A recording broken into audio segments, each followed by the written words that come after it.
Hey, friends, welcome to another episode of Not Your Mama's podcast. The title of this episode is Our Bodies and the Emotions They Hold. In this episode, we are speaking with Ruth Cummings, who is a sports massage therapist of 25 plus years and a body mind life coach. Six-figure business founder, owner, personal trainer, mom of two teens, and a 22-year marriage to the best husband ever, who is 11 years sober, Golden Doodle Mom, tennis and soccer coach, and travel enthusiast. Ruth is a body whisperer who helps improve your body mind communication by empowering how your body reacts to your life, which creates powerful patterns and harmony so you can live a pain free, passion filled life. Her passion is to heal and discuss the amazing synchronicities or lack between our body and our mind, and how this communication can create pain, procrastination, a hard time getting fit, lack of sleep, anger, and so much more. Learn tips to read your unique body language and simple techniques to feel better in today's podcast. Ruth, oh my God, it's such an honor to have you on. Thank you for coming onto the show today. I'm excited to dive into the topic. I know I've just told the audience about you, but is there anything else you'd like to add about your background and how you got to where you are today? Well, thanks so much for having me, Christina. I'm glad we finally got it figured out, and I'm so glad to be here. I love your podcast.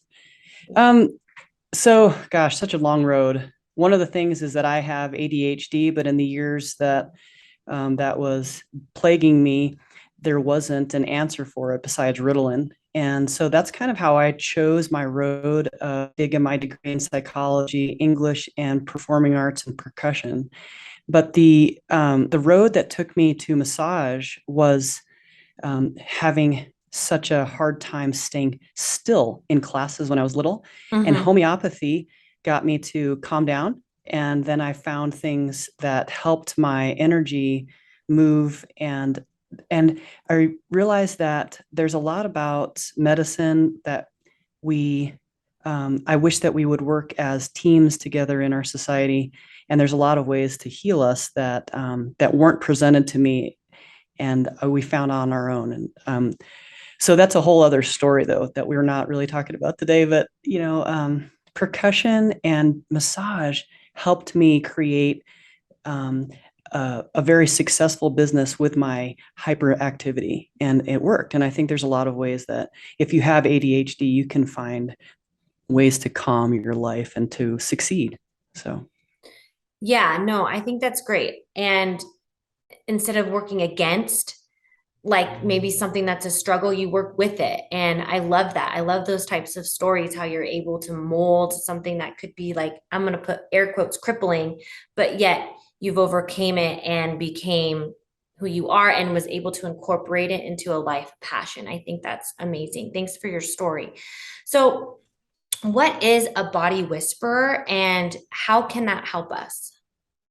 yes, so I'm a body whisperer. And so through the years of almost 28 years now, maybe 30, since 1994, I've been a full-time massage therapist, and I've learned so much through tens of thousands of massage hours that I have become, through a lot of great teachers, learning how our body and our mind work together and how they don't. Mhm. So as a body whisperer, I help people listen to the things where our mind isn't hearing, the little headaches that show up, the eye twitching, your back pain, your plantar fasciitis, your carpal tunnel syndrome, just different little things that show up, jaw pain, headaches, that I try to give you a different way, a different lens of looking at that, so that you can hear how your body is whispering to you Mhm. and how you can change that to really impact your life. I really want people to have a lot of kindness for themselves so that they can spread that not only to themselves, but then to their family, their community, and then to the world. I've Mhm. seen it firsthand how if you love yourself, you can just love others so much more effectively. And I really want to spread that message. So that's what a So, body whisperer is. no, I love that. And do you help people kind of recognize like, okay, maybe it's like the food intake that you're taking, or how do you help people understand, like, let's say like the eye twitching, or the headaches that come? Are you helping people change like their diet or just ways to overcome it by like meditation? Like, how do we overcome these talking points that our body are telling us, if that makes sense? Sure. So I do not work with the nutrition part per se. I Okay. have partners that do that. I am working specifically with the muscles that I have learned have a pattern with certain feelings. So for you're diving into the eyes; those are with an eye twitch. That can here's a scenario. Let's say you're in a job that you don't like, but you're making a lot of money, you get to wear really nice clothes, you're around a lot of good people, you're coming up in the world in your job, but it's not for you, and you really aren't, you're not feeling okay there, and your eye starts twitching every day, and you're like, huh, my eye's twitching. Oh, great. Look at this job. I'm making so much money. I love my car. My husband's so proud of me. I'm not seeing my kids. I don't really like the values of my company, but look at all these things I have. And your eye's twitching. So the eye twitch, per se, is the eyes represent what we want to see and what we don't want to see. When you're looking at the world through rose-colored glasses, for example, your eyes they start squinting. You start looking away when your boss is talking to you. You start looking down or looking up. You look like this. It gets tight, and this in your body around your eye, and your eye is twitching. It's twitching. It's trying to get your attention. That's one very that and then it takes a deep dive to go into that. When we start looking at the muscles around the eye, around the temples, and it goes all the way to the occiput, which is right where the skull is in the back, then those go to different muscles. So we can tell if the jaw's tight, we can tell what type of headaches you have. That goes down into your throat, it pulls up your shoulders, et cetera, et cetera. It goes all the way down to your feet. And so an eye twitch to me is like, oh, it's a great flag for me going, oh, look, what a hint. And I become a Sherlock Holmes for you. And I'm like, hey, let's look. What are what? And it doesn't always mean, right? An eye twitch doesn't always mean that you don't like your job. Yeah. They're not always synonymous, right? They're not always psychosomatic. But oftentimes we can find things that attach from, if you can match your thought or your sadness or your overwhelm or your worry with a pain in your body, you're way ahead of the game. And that's what I try to help people do. So, how does our body hold emotions, and how does this affect us, and how can we let it go? Great question. So our body it's perfect when we're born, and we start learning things that uh, we're afraid of. We start to worry. We take on the emotions from our family around us, or shows that we're watching, and we have little ticks. Each one of us has a unique way that we've learned to deal with the world. Do Mhm. we clamp our jaw? Do you make fists? Do you curl your toes? Does your lip go up? Do you squint? Just a lot of people, we do it where we can't see it. You hold your breath. You Yeah. hold your stomach really tight, right? So there's different ways. So each of us, that's how we start. As a little kid, you get in trouble with your father, for example. You're like, "Ah," and you say something you weren't supposed to say, and your father yells at you. There's all kinds of things that can happen to your body. You can hide, you stop breathing, you put your shoulders forward, your stomach just gets really tight. And then you have your own little ways. Like I said, you could curl your toes, you could hold your fists. And as we grow, those don't always go away. And so where it's held is within the muscle and then in the connective tissues. So that's what's can be it can be very, I don't want to say complicated, but it weaves this web in our body that is very unique, but keeps us in a certain way unless we notice it and keep our posture back, keep our shoulders back, keep breathing deeply. Those types of things release it, and that's how we can get it out of our body. Does that make sense? Yeah, no, it makes total sense. Hey, friends, I hope you are enjoying this week's episode of Not Your Mama's podcast. This podcast would not be possible if it wasn't for the support of you, my wonderful community. To support your mama's podcast, please click the support link right down below, and you can donate just as little as 99 cents. Also, follow me in the Shop Like to Know It app, where you can follow me with all my exclusive content, all the way from baby products I love, fashion and style, and everything in between. Now, let's get back to the episode.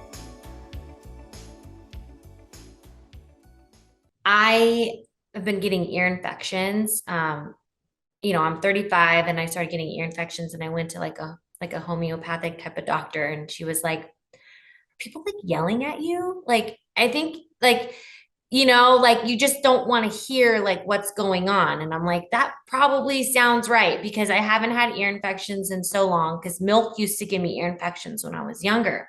Right. But and I'm like, how am I like, I'm a 30-year-old woman, like 35, like, why am I getting ear infections? And I really think that it was so true. It was like my body was not liking all of the yelling or whatever was going on in my house. That's Totally. great. For you to notice that, is awesome. I Yeah. agree. Did it No, it get really better? was it. And I feel like I had to like change the way I thought about the communication coming towards me and things like that. So Um, yeah, it was my Good for body you. totally telling me, Yes. I don't like what we're hearing. Like, I'm gonna make your ears Yes. hurt. That's right. Your ears like cut off, and Yeah. you can notice that like you won't go like this. This is on a podcast, so you won't put your body in this fetal position per se, but kind of you do. You start to protect these little areas. You don't want to see it. You protect your eyes. You don't want to say it. Your throat gets tight. We've heard these sayings like, for example, that's really hard to swallow. And it's really hard to swallow. And then Mhm. it's hard to digest things that we really don't want to be true. There's a lump in my throat. It's hard to say that. And those have been on for centuries. And it's because our throat holds this, it's a bottleneck. It's what we need to say and what we need to hear. And so it gets stuck in both directions. And then the right here is like courage, love, grief, and betrayal. When I say right here, I'm sorry, The I'm on chest. Zoom with Christina, but not with you, right? So like the chest holds those things. And so when you don't speak love for someone, if you don't speak power to someone, if you don't speak anger, it gets stuck right here. And that's how I can help people, is I show them where it might be tight and how they can relax that, and to show that there's a connection between those points and when they can't say what they want to say. It's really fascinating. It's just such a fun career. No, it is fascinating, and I totally believe in it. I hold tension in my back. I know it's like all of it for me is like my back and my neck and my head. And we gotta link up and get together. You gotta help me out here. I can, sister. Massage it out for me. So moving forward, like, how can we teach our kids to let go of these emotions so their body is free of this tension? Yeah, great question. So our kids learn from us. So we have to break the cycle of what we've learned from our parents. Mm-hmm. And it's not just our parents, it's from teachers, it's from, if you're watching TV, if you're whatever you're consuming, in America, we don't relax our shoulders down. We don't take deep breaths. I think that it's even maybe seen as a weakness. So if you take a deep breath, it's like, oh, they're stressed, or they're feeling weak, or they're feeling whatever they're feeling. And that's not true. If we could change that verbiage and say, wow, they're really letting go, and it's a good thing that they're taking a deep breath. But we have seen our parents. So if your parents grind their teeth, you're probably grinding your teeth. So it's not always, but whatever that's not serving you, whatever your body's doing that might not be great for you, try to recognize it, and then try to give your kids other ideas to deal with stress. Teach them how to breathe deeply. Teach them how to meditate, or to visualize a wonderful day. The best, one of the best ways is to have gratitude. Many people talk about that, but it's really true. It helps the body get grounded. It helps us feel calmer. So that's a great way. But we have to notice how we're teaching our children with our body language, Yeah. and try to shift it. So that's how we get our kids. If we get our kids, that's what I'm saying. If we can get our kids to be kind to themselves and then kind to the first circle of people, the family, and then to their friends, it will go out to the communities and to the world. Yeah, it will So definitely have a rippling effect. I mean, yes. my mom, you know, um, she was teaching me about like gratitude and stuff when I was older because she was discovering that. But how amazing would it be to be taught that at, let's say 3 or 4, Yeah. and really solidifying it in your everyday practice and helping your upbringing? Like, could you imagine like how abundant their life could be if they knew these things at a young age, instead of, because sometimes it's hard to teach an old dog new tricks. By Right. the time you're like 25 and you're learning this stuff, you're like, yeah, like you do it and then you fall off. But implementing it to your child at a young age can only stick like stone, Yes. so I think that's a really good idea. And I feel like I need to be doing that more with my son, like in the morning. Let's talk about what we're grateful for and take some deep breaths, which I tell him to do that when he gets upset. Like, just take a deep breath. Everything's fine. Get your head back in the game. You got it. Like you can do it. Like you're getting frustrated. So I try. I mean, I'm definitely not perfect, but Well, it's interesting. We definitely learn from watching more than I think. See, we say it a lot. I say it to myself. I say it a lot to my clients. Drink a lot of water. Be sure to have good posture yeah. and take a lot of deep breaths. And I say it and I don't follow it as well as I should as I, but should is a bad word, right? But I agree. If we learn now, wow, if this generation and the younger generation learn to love themselves instead of constantly saying, gosh, I'm too fat, I'm not strong enough, I'm not whatever, you're enough and you're awesome. And that would be a great statement to make it, normal in every family Yeah. that Well, they're and that we they're can't be loved. saying that in front of them, like, oh, my stomach's fat, or things like that. Like, oh, my skin looks all messed up. We can't be criticizing even ourselves, because then they really internalize it. And then they start, well, what about my stomach and my skin? And, the list can go on and on. So, how do trapped emotions and tensions affect our relationships with our kids? And how can we use this body mind work to improve our family communication? Sure, yeah. So when you have emotions that are trapped in our body, and oftentimes we don't know that we don't know, and Mhm. something will be trapped in our body for I've worked on people 80 years old that were mad about something that happened in their 20s. The other day, I just worked on a 60-year-old man. He hurt his knee in a basketball game that ruined it stopped his basketball career when he was Mhm. 20 something. And he had that in his body for 40 years. Wow. And on my table, we started talking about that. I said, what are you holding in your knee? And he just started crying. And he was like, oh my gosh, just shocked that he was crying. He was mad at God for taking that away. He was mad at his body for not letting him have the sport that he loved. And then he never had that stress reliever that he had until he was 29 or whatever. I forget what exact age that happened. When this traps in our body and we're not even aware of it, we live our lives to to um, to protect it because it's so vulnerable. It feels like death. Mhm. And so we can try to recognize when we have things that are bothering us and that might be trapped when you don't know what's wrong. So here's another scenario. People they'll have, let's say they have back pain and they go to a chiropractor, they go to an acupuncturist, they go to an orthopedic surgeon, they get cortisone shots, they go to a counselor, they go to a massage therapist. They're still in pain.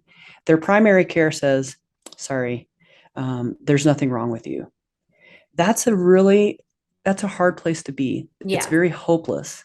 And that's when I would encourage, if anybody's feeling like that, that you're not alone and that you can find some solutions to that by looking inside. What did you stuff? What did you trap?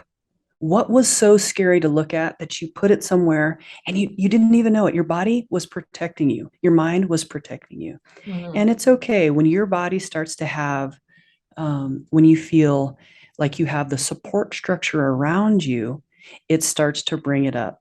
And it might be scary, but it's not. And when we can stop the trapping or to untrap it, our kids see that and they're like, oh, and they get encouraged, they get inspired, and they realize that they might be doing that and they want to stop doing it too. Plus, they want to help their parents. So Mhm. it's a really great thing to be vulnerable about. And that's how I think if we allow trapped things to be let go, it's really, really helpful. Yeah, I think that that's yeah, we got to heal our wounds and move forward and show that it's possible and that we can do it. I mean, like we were talking about briefly, kids learn through actions, sometimes more than words. So Yes. I think that's a great reminder. So, Ruth, I have 4 questions that I ask all of my first time guests. And my first question to you is, who and what inspires you? I'm definitely inspired by my family, my husband, and of 20, almost 23 years now, and my kids who are just incredible human beings. And they're just they love all, and they are great inspirations to me and to many. But I love and hug them every day. Awesome. I love that answer. And my second question is, what is something you wished you knew when you were younger? I wished that I knew. I wish that I had known that drumming was going to lead to strong hands and massage. If I had known that, I would have done different techniques to even be stronger. But yeah, drumming and massage go together. They strengthen you. So that was I'd like to have known that as a kid. It's so funny. Like you mentioned earlier in the podcast about, you had ADHD and stuff. And I thought to myself in my head, I swear, drumming. Nice. I was like, drumming would be help. And then it's because I heard like some other person who like couldn't stop moving their hands and all this stuff. But it's so funny. I didn't know that you were a drummer. So, and I literally thought that in my head, like drummer, like drumming, when you were talking about your story. Wow. So I don't know. We're Um, connected. we're connected now. Yeah. So my third question to you is, what's the essential part of your daily routine? I stretch in bed before I get up to to be preemptive for carpal tunnel and plantar fasciitis. So I've done that every morning where after getting plantar fasciitis, now I move my feet and I move my hands and my neck and my spine every morning before I get up. Another thing that I do is I hug my dad, my husband and my kids and my dog, our golden doodle who's 13.